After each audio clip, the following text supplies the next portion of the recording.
Isang bag ng homemade burritos. Actually, di pa po tapos to. Ginawa ng mga anak ko. So, ganyan kalaki yung isang burrito. Parang isang dangkal. Can we like eat it? Ito po yung homemade tortilla nila. Or tortilla. Bahala na kayo mag-pronounce kung anong gusto nyo pag-pronounce. Ito po yung vegan meat nila. Ito po yung kamatis. Ito po yung kanilang homemade sauce. At ayan, i-assemble ni baby girl. Now I'm gonna assemble the burrito. Okay. So, nilagyan niya ng homemade sauce. Yan. So, after niya ma-spread yung kanyang homemade sauce, anong gagawin? Now we're gonna put the rice. Now we're gonna put the fried rice. We are gonna put 2 scoops of fried rice here in the burrito. 2 scoops pala. Okay. Isa pa. Ang laki ng kutsara mo, ha?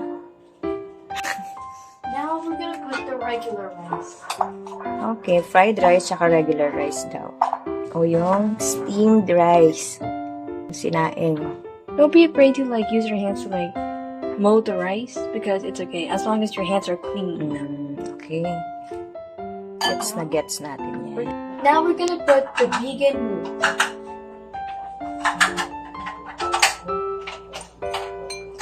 Vegan meat, ilalagay na on top.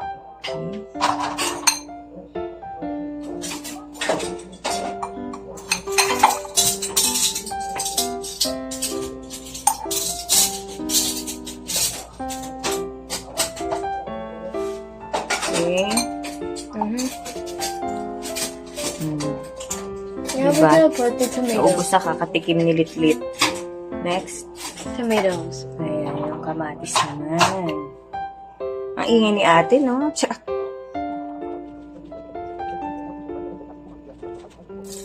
Now I'm gonna mold it. Wrap it. Okay, i-wrap na niya. Again po ang pag-wrap ni baby girl. Malinis naman po yung kamay niya. Huwag kayong mag-alala.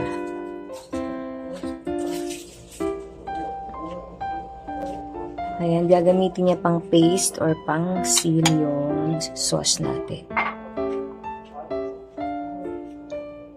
Okay, ang ingay talaga ni ate. Yan, at para totaling ma-seal na to, ilalagay natin siya sa pan. Igugulong muna natin siya.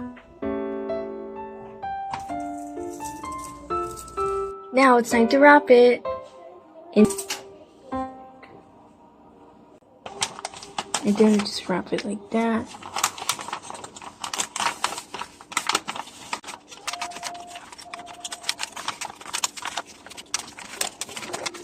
Ang galing naman yung baby ko. Ibebenta ba natin to? That. And now we're just gonna get some tape. I-imbakil lang po namin to sa fridge. Ayan.